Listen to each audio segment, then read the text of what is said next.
Gonbei is part of the Podcut family of podcasts. Bonjour et bienvenue dans ce premier épisode de la saison 2 de Gonbei. Et pour repartir sur de bonnes bases, on va repartir en voyage, mais cette fois-ci avec Thomas Hercouet. Et bonsoir, bonjour, bonsoir. Annyeonghaseyo. Je sais pas le dire, c'est très raciste de ma part d'essayer. C'est exactement comme ça qu'on le dit. Faux. Annyeonghaseyo. Annyeonghaseyo.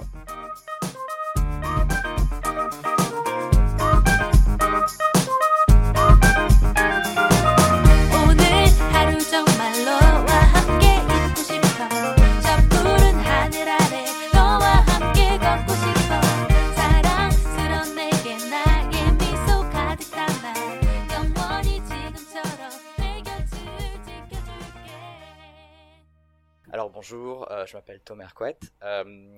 Quand j'avais 11 ans, j'ai gagné un match de pétanque. On était en triplette à Jugon-les-Lacs, dans les Côtes-d'Armor. C'est la seule compétition sportive que j'ai remportée de toute ma vie. Après, je suis parti pour un parcours universitaire plutôt classique. Après, j'ai bossé à France Bleu. Après, j'ai fait la nuit originale. Après, maintenant, je travaille à Topito. Je fais un podcast où je ne pars pas en Corée parce que on part pas tout le temps en Corée. Mais c'est avec des collègues de Topito que je suis parti en Corée. Ce qui n'a aucune incidence sur la nature du voyage en tant que tel. C'est juste que c'est des potes et qu'on s'aime bien. Et donc, je suis community manager chez Topito. J'ai une chaîne YouTube qui s'appelle Version Originale. Et puis voilà, en gros, globalement, ça fait partie des petites choses. Faut s'occuper dans la vie. Et malheureusement, on arrive à un âge où une PlayStation 4 ne peut plus satisfaire tous nos besoins. Donc forcément, au bout d'un moment, il faut être un peu créatif et inventif. Et c'est là qu'on essaie de se distinguer, quoi. Alors Thomas, qu'est-ce qui t'a donné un peu l'envie d'aller en Corée ? Est-ce que tu connaissais la Corée ? Est-ce que tu savais situer la Corée sur une carte avant de partir là-bas ? Mais les deux Corées en plus, sans aucun problème. En fait, j'ai une de mes meilleures amies qui est partie en Corée vivre pendant 7 ans. Et c'est elle qui m'a... Enfin, c'est la pote que t'as quand t'es à la fac ou au lycée qui est à fond dans la K-pop. Et elle était à fond là-dedans. Et c'était vraiment touchant, quoi. C'était vraiment... elle nous a initiés à ça, et nous, on est des mecs, tu vois, on est des bonhommes. Et les bonhommes, quand ils voient de la K-pop, ils font genre, oh, qu'est-ce que c'est que ça ? Sauf que les bonhommes, après de vers la K-pop, ils aiment bien, quoi. Et le truc, c'est qu'elle nous a montré des clips de... Enfin, je te dis ça, c'était en 2010-2011, donc avant qu'elle parte, vraiment, elle était déjà partie 1 an, mais avant qu'elle parte, définitivement s'installer là-bas, elle nous a montré des clips de SNSD et de Tiara, on dit. Et en fait, avec un de mes potes, on était à fond, quoi. C'est-à-dire que vraiment, ça nous a fait marrer. Et c'est bizarre parce que c'était une première prise de contact qui était à la fois second degré et quand même premier degré, quoi. Parce que mine de rien, la chanson de SNSD qui était O qu'elle nous a passée, au début, c'est vrai que ça nous faisait marrer et tout, mais en fait, je l'ai quand même écouté pendant 3 mois derrière, quoi. Mais genre premier degré. En vrai, elle est hyper dansante et tout, elle bouge bien, c'est trop cool.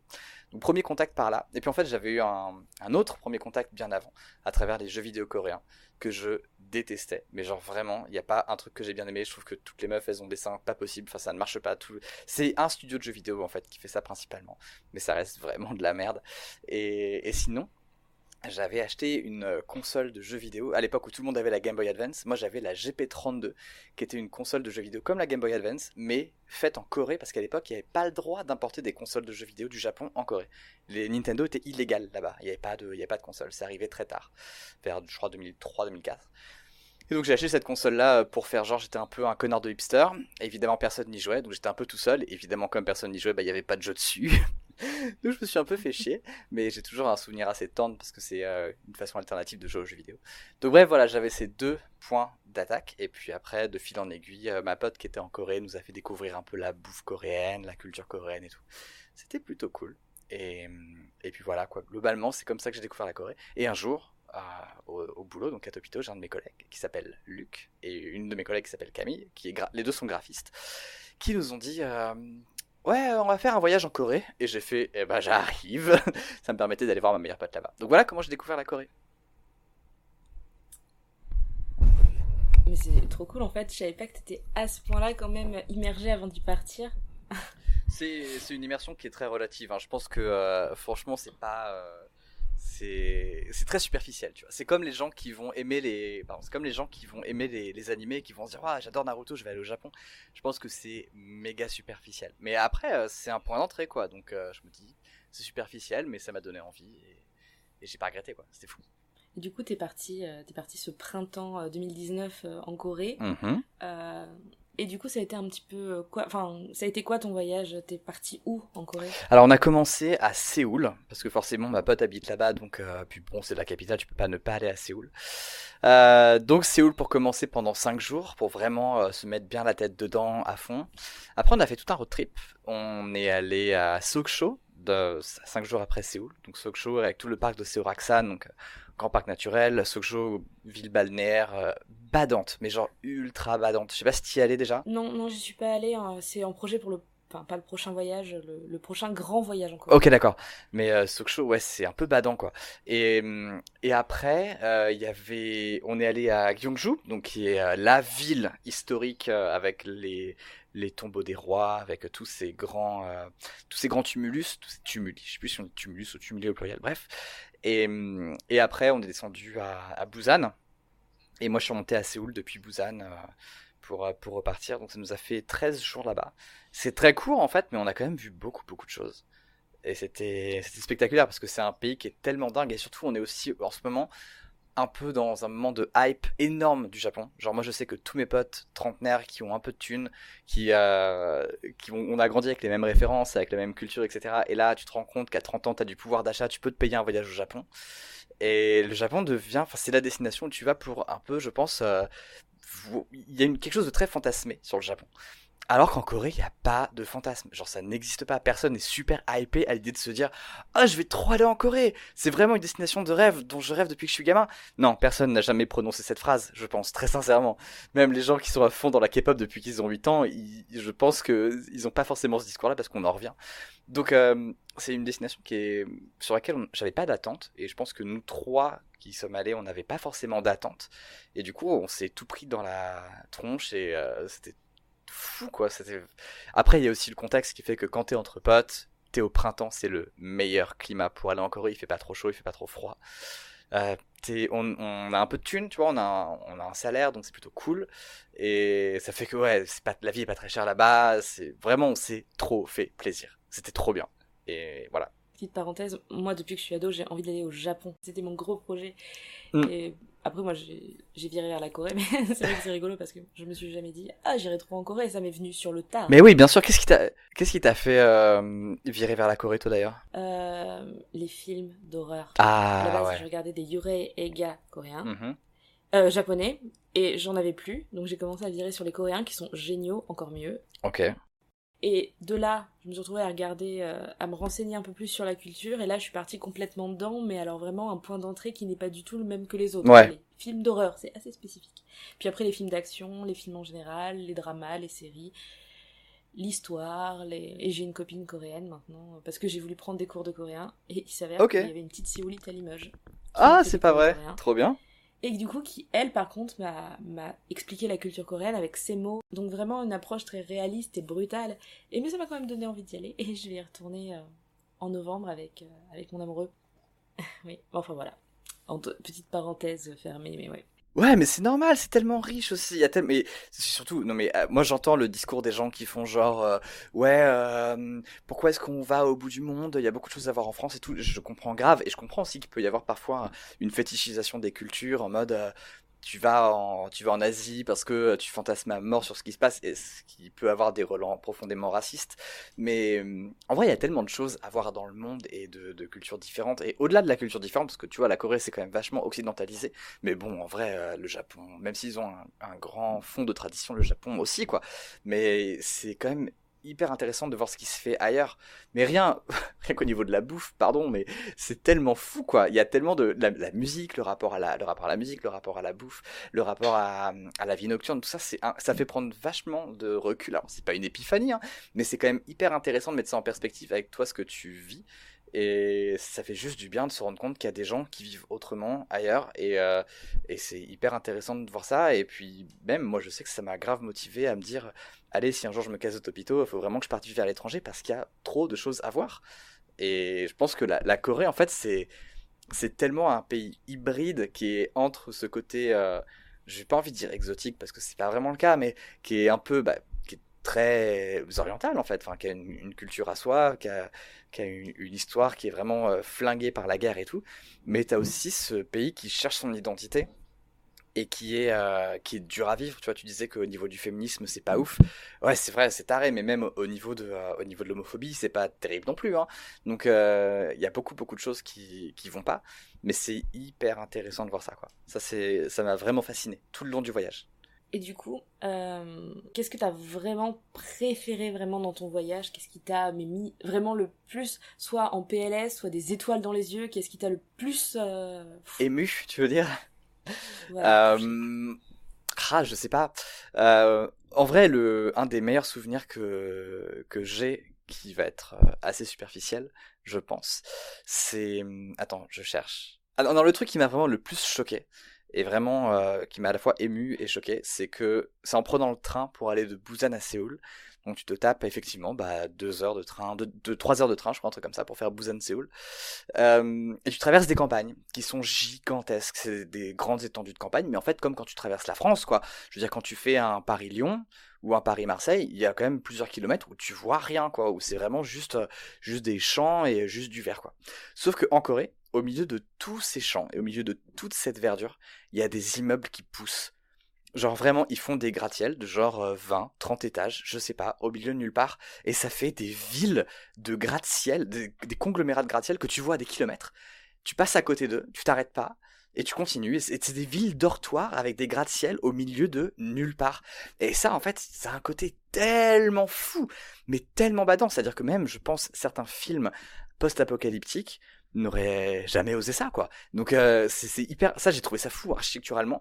Je me suis dit, mais à quel niveau de réflexion sur ton territoire tu en es pour valider ce truc là, quoi, pour te dire franchement, faisons des villes verticales immédiatement au milieu de nulle part. Il y aura des transports peut-être, genre la gare la plus proche, on sait pas où elle est, peut-être genre à 50 km, il faudra la voiture, et enfin c'est fou en termes d'urbanisme, ça m'a mais vraiment secoué, quoi. Sinon, un autre truc qui m'a vraiment... J'étais pas à l'aise, mais je pense que c'est pas spécifique à la Corée. C'est que la Corée, c'est le pays des fruits de mer. Et c'est trop bon, hein. En vrai, moi, je suis pas végétarien. J'essaye de limiter ma consommation de viande, de poisson et tout. Mais je suis pas végétarien. Donc je me suis dit, franchement, la Corée, je vais kiffer, quoi. J'adore manger du poulpe, j'adore manger du poisson. Je mange des sushis 2 fois par semaine, limite. Et je me suis dit, ouais, je vais kiffer, quoi. Et donc on arrive, et on découvre les marchés de Corée. Je sais pas si tu vois de quoi je parle. Est-ce que tu vois où va cette histoire? Ok, donc là en fait, je suis rentré dans un marché, notamment à Sokcho, et dans ce marché, donc qui était un marché marché de la mer, quoi, un sea market, il y a des aquariums entiers remplis d'animaux pêchés et qui sont t'as ça sur 3 étages et tu sens qu'ils sont tous entassés, qu'ils arrivent pas à bouger, ils peuvent rien faire et tout, ils sont vraiment paralysés. Et ça m'a vraiment fait de la peine. Genre sur des rues entières, t'as des aquariums remplis d'araignées de mer. Genre mais vraiment mais remplis à ras-bord d'araignées de mer. Et par réservoir, tu dois en avoir mais pas loin de, je sais pas, 50, 80, 100. Tu fais mais à l'époque où on y était, nous, il y avait personne, quoi. Il y avait pas un rat dans la rue. C'est-à-dire que Sokcho, le printemps, c'est une ville où t'as 20 personnes, quoi. Dans l'auberge jeunesse, on n'était pas complet, hein, donc il y avait vraiment personne. C'est une ville balnéaire, mais quand même. Mais non, en fait, ils ont pêché, ils arrêtent pas de pêcher, ils arrêtent pas de pêcher. Et moi, ça m'a vraiment fait de la peine. Ça, vraiment, pour le coup, pas trop aimé. Et sinon, pour finir avec un truc que j'ai bien aimé, en vrai, la bouffe, hein. Enfin, je vais être très hypocrite, mais la bouffe, c'était phénoménal, quoi. C'est incroyable à quel point c'est gras. À quel point c'est pas bon. Tu sens que c'est pas bon pour ton organisme, ce qui se passe, mais c'est tellement savoureux. Et merde, ils cuisinent tellement bien. Et la soupe du soldat, là, tellement, enfin, tout est bon. J'ai pas mangé un truc que j'ai pas aimé en Corée. Voilà, ça c'est vraiment spectaculaire.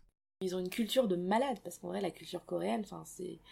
Il y a un mec quand même qui s'est dit, écoutez, on en a marre de se faire bolesser par les Chinois et les Japonais, on va faire notre alphabet. Comme ça, on aura Oui, pas c'est vrai. l'alphabet chinois C'est et vrai, japonais. exactement. C'est exactement ce qui s'est passé. C'est fou.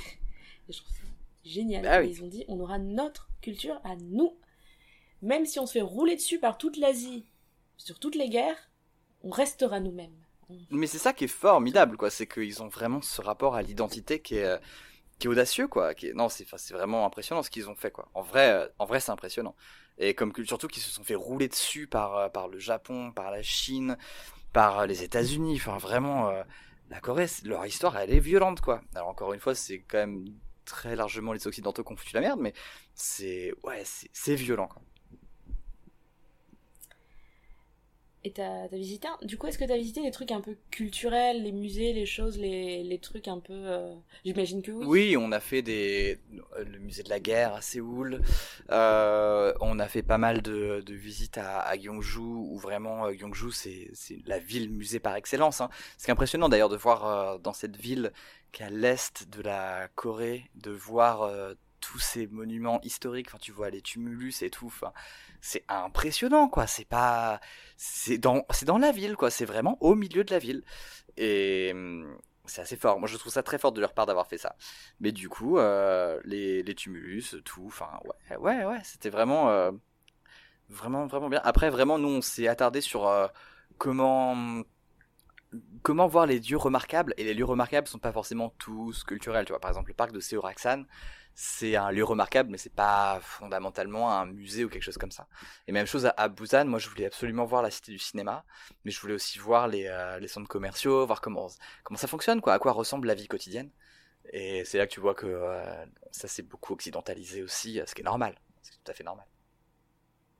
Et du coup, toi qui as un petit peu vu le quotidien des Coréens et tout, qu'est-ce que tu conseillerais à quelqu'un qui va en Corée, qui a cette approche très française, qui a ce rythme très français, comment se... À quelle heure mangent les Coréens? Comment se promener à Séoul, finalement? En fait, je trouve que Séoul est hyper agréable parce que c'est très occidental. Alors, c'est un peu ethnocentré ce que je dis, mais tu perds pas tes repères à Séoul. Il y a rien de vraiment très déroutant.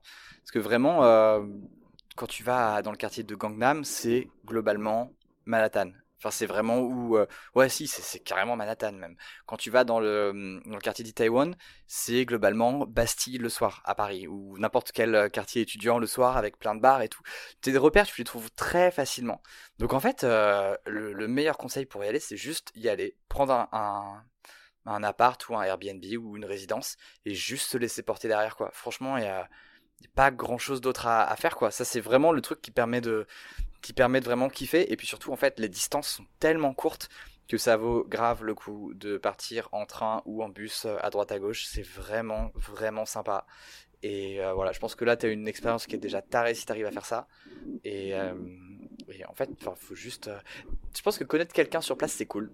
Genre vraiment avoir quelqu'un qui peut t'aider, qui peut te dire ah ouais, vas-y, faut trop qu'on fasse ça. Ou alors non, plutôt, vas-y, on va plutôt faire ça maintenant. Et c'est vraiment une expérience super. Mais après, voilà, bon, il y a plein de choses à faire. Mais je pense que c'est pas. C'est des paysans, mais paradoxalement, on retrouve quand même beaucoup, beaucoup de nos valeurs. Je sais pas si c'est clair. Petit point de bouffe, qu'est-ce que tu conseillerais à quelqu'un qui arrive en Corée, qui a des papilles, Française. voilà, Ok. des papilles françaises et peut-être un peu fermées des fois à des expériences un petit peu... Qu'est-ce que tu conseillerais comme porte d'entrée pour kiffer, vraiment? Alors, il y a un truc en particulier qui est... Bah non, mais le barbecue coréen, en fait. Il y a pas besoin on va pas traîner autour du pot. Le barbecue coréen, c'est la vie. Est-ce que t'as des gens qui ont mangé du barbecue coréen et qui ont dit c'est pas bon? Vraiment? Le barbecue coréen, c'est la vie. Je veux dire, ça, c'est... Rien, tu vois, rien que d'y penser là maintenant, j'ai la dalle. Mais non, le barbecue coréen, c'est trop bien, quoi. C'est vraiment, c'est plus une pierrade, comme on pourrait le voir en France, tu vois. Enfin, c'est-à-dire que il y a une planche générale.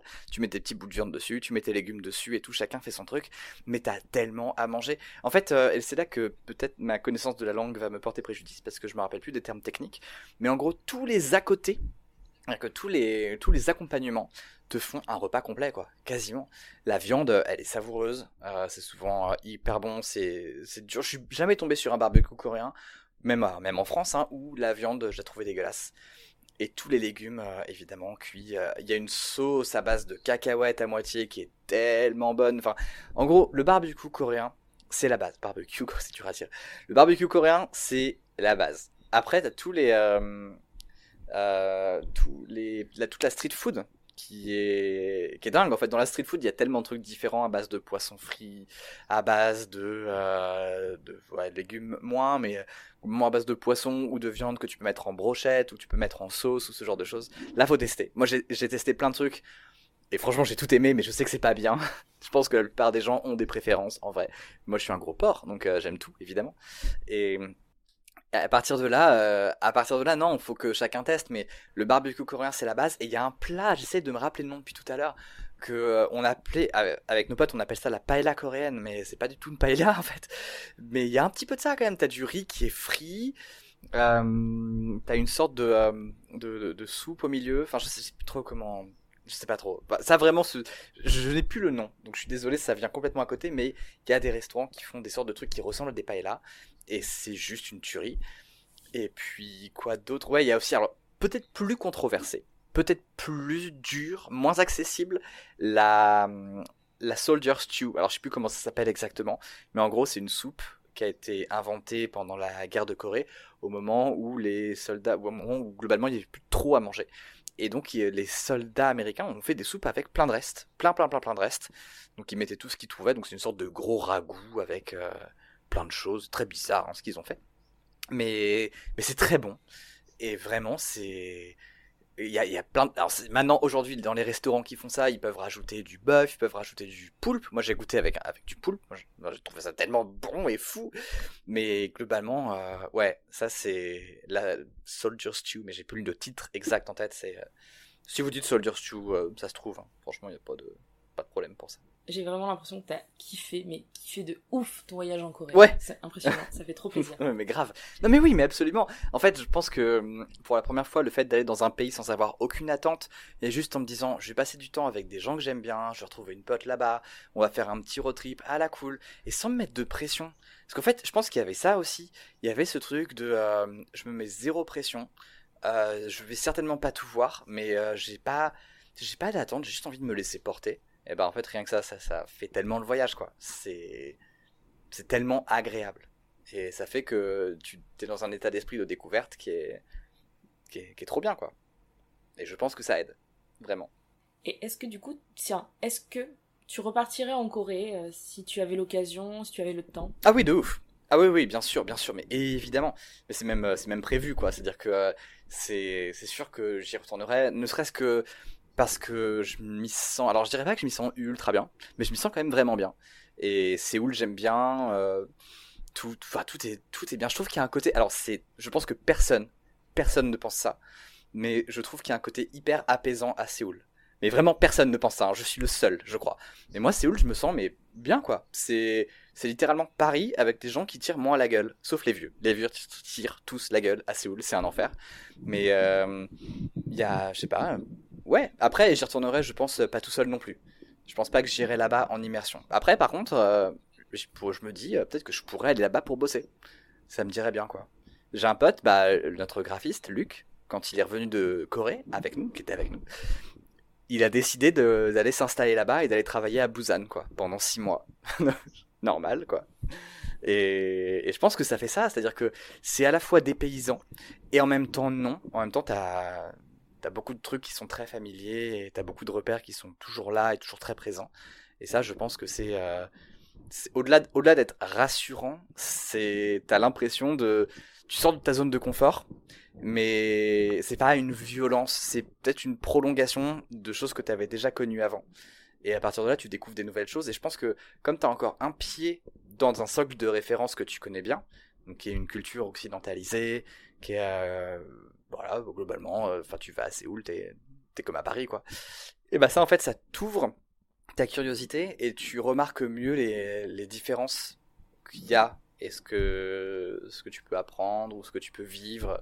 Je trouve que c'est un bon équilibre. Tu vois, quand tu vas au Royaume-Uni, c'est trop comme la France, quasiment, en vrai. Quand tu vas aux États-Unis, New York, tu connais. Enfin, c'est-à-dire que New York, t'as vu ça dans tellement de films, t'as vu ça partout, tu connais, et c'est globalement la civilisation dominante aujourd'hui.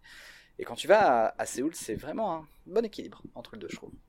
Après, c'est un ressenti qui est très personnel, c'est évidemment pas quelque chose de général ni de structurel, quoi. C'est vraiment moi qui n'étais pas du tout dépaysé, mais qui ai bien aimé tout ce que j'ai découvert, quoi. Donc voilà. Merci Thomas d'être venu nous raconter ton voyage en Corée du Sud, au pays du matin calme. Bah oui, mais c'est à moi que ça fait plaisir. J'espère que ça motivera d'autres personnes à partir et à peut-être créer une hype mais naissante. Oui, mais évidemment. Ça va être hype la Corée, hein. Tout le monde va vouloir y aller, c'est sûr. Et nous, on aurait été les premiers. Exactement. Before it was cool. On est des hipsters. Mais complètement. Complètement. Bon bah sur ce, je vous souhaite à tous une bonne journée et puis à toi aussi. Eh ben merci beaucoup à toi. À la prochaine.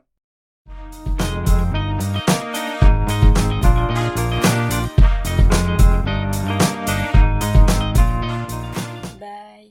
안녕히 Je sais pas le faire, c'est toujours horriblement gênant. Moi, en Corée, ce que je faisais, c'est que je faisais les gens comprenaient globalement que j'essayais de dire bonjour, et comme j'articulais pas, ils faisaient genre ah ouais, putain, trop badass, le mec il a même pas besoin d'articuler, il parle direct, hyper bien coréen. Oui, bien sûr. Une technique comme une autre. Et voilà, mot de la fin, bafouillé comme ça. 안녕히 계세요. Bien sûr.